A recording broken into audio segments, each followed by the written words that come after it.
नमस्कार। आज हम बौद्ध धर्म की एक बहुत ही दिलचस्प अवधारणा पर बात करेंगे। यह है बोधिसत्व।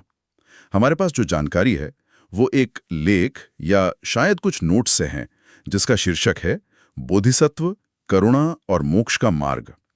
तो चलिए साथ मिलकर समझने की कोशिश करते हैं कि ये बोधिसत्व आखिर हैं कौन और क्यों क्यों इतने महत्वपूर्ण माने जाते हैं।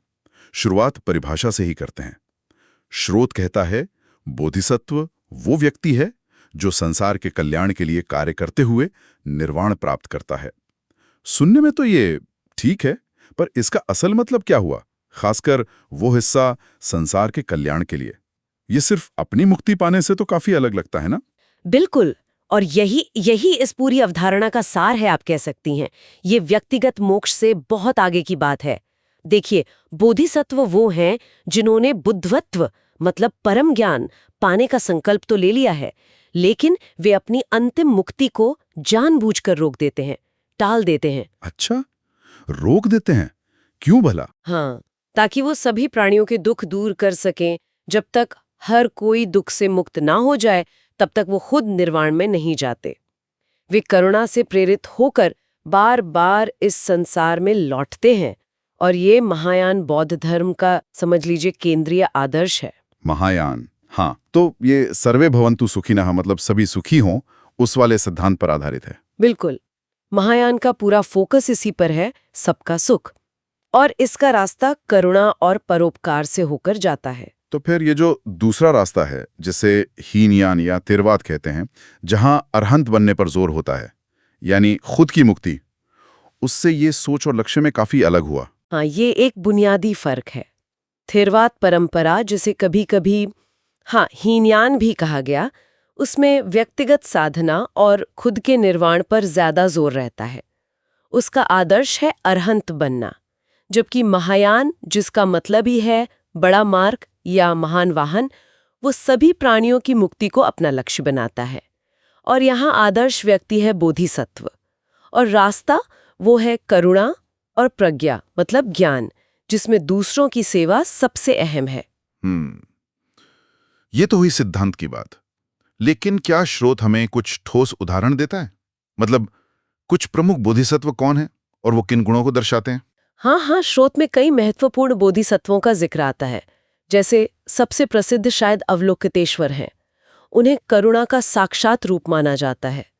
फिर है मंजूश्री, जो प्रज्ञा यानी बुद्धि और ज्ञान के प्रतीक हैं। वज्रपाणी हैं, वो शक्ति और रक्षा के प्रतीक माने जाते हैं। और हाँ, तारा देवी भी हैं।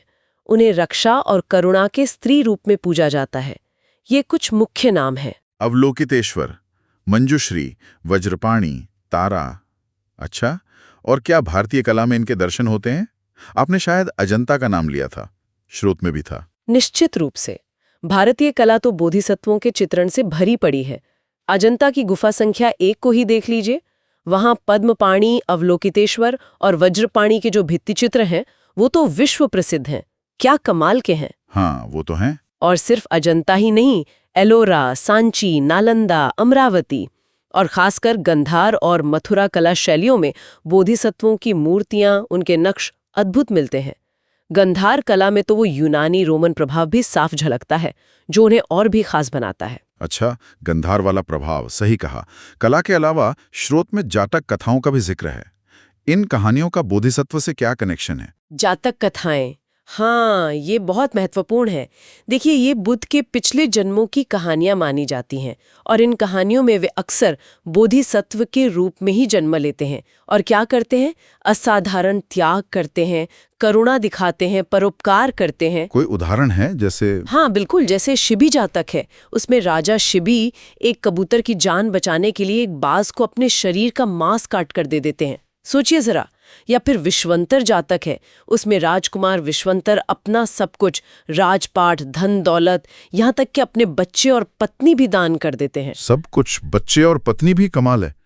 ये तो सच में असाधारण त्याग है। हाँ, ये कहानियां यही दिखाती हैं कि बोधिसत्व का मार्ग सिर्फ कोई सिद्धांत नहीं है, ये कर्म का, त्याग का, जीने का एक तरीका है। बिल्कुल, ये कहानियां तो ऐसे एकदम जीवंत बना देती हैं। तो इन सब बातों को देखते हुए ये आदर्श, ये कहानियां, ये कला स्रोत के अनुसार इस पूरी बोधिसत्व अवधारणा का सामाजिक और नैतिक महत्व क्या निकलता है? हमारे लिए क्या मतलब है इसका? इसका महत्व बहुत गहरा है। देखिए, बोधिसत्व का आदर्श हमें सिखाता है कि असली महानता सिर्फ अपनी मुक्ति पाने में नहीं है, बल्कि दूसरों के दुख दूर करने के प्रयास में है। ये परोपकार, त्याग, करुणा, सहिष्णुता इन मूल्यों को सबसे ऊपर रखता है। यानी व्यक्तिगत स्वार्थ से ऊपर उठना। हाँ, बिल्कुल। व्यक्तिगत स्वार्थ से ऊपर उठकर सामूहिक कल्याण के बारे में सोचना। और इससे क्या होता है? समाज में सेवा की भावना बढ़ती है, सहानुभूति बढ़ती है, नैतिक जिम्मेदारी का एहसास होता है। सही बात है। और स्रोत में इन मूल्यों को याद रखने का एक तरीका भी बताया गया था। BODHI नाम से। B से बिनेवलेंस यानी परोपकार। हाँ। O से ओवर ईगो, अहंकार पर विजय। D से डेडिकेशन टू अदर्स, दूसरों के प्रति समर्पण। H से होलिस्टिक वेलफेयर यानी सबका भला, सर्वांगीण कल्याण। और I से इनेट विजडम, सहज आंतरिक ज्ञान। ये तो काफी अच्छे से पूरी बात कह देता है। तो संक्षेप में कहें, जैसा कि स्रोत हमें बताता है, बोधिसत्व सिर्फ एक आध्यात्मिक पदवी या अवस्था नहीं है। नहीं, बिल्कुल नहीं। ये तो करुणा, सेवा और सभी प्राणियों के कल्याण के प्रति एक गहरी, एक सक्रिय प्रतिबद्धता का प्रतीक है। बिल्कुल सही कहा। और ये हमें, मुझे लगता है, सोचने पर मजबूर करता है। आज की दुनिया में जहां हम अक्सर अपनी तरक्की, अपने लक्ष्य, बस इसी पर ध्यान देते हैं, वहां दूसरों के लिए जीना, अपने स्वार्थ को पीछे रखना, सबके भले के लिए काम करना, इसका क्या मतलब हो सकता है?